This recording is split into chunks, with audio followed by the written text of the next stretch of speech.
Saksakallan gunarnavasya Vande Guru Sri Charanaravindan.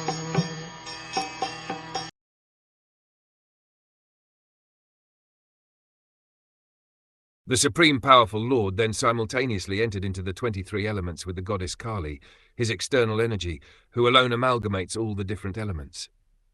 The ingredients of matter are counted as 23, the total material energy, false ego, sound, touch, form, taste, smell, earth, water, fire, sky, ear, nose, tongue, skin, hand, leg, evacuating organ, genitals, speech and mind.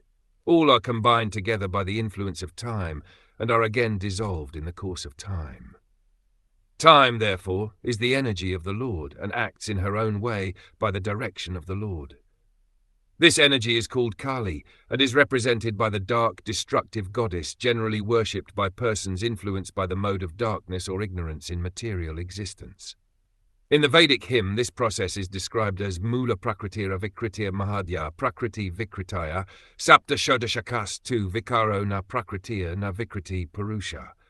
The energy which acts as material nature in a combination of 23 ingredients is not the final source of creation.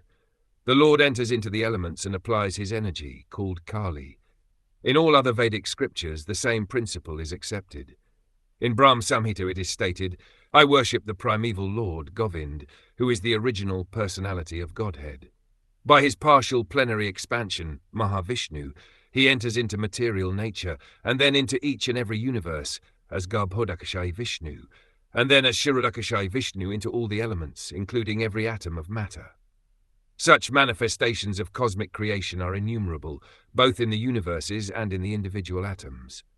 Similarly, this is confirmed in Bhagavad Gita, O Arjun.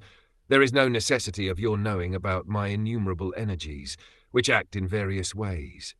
I enter into the material creation by my partial plenary expansion, Paramatma or the Supersoul, in all the universes and in all the elements thereof, and thus the work of creation goes on.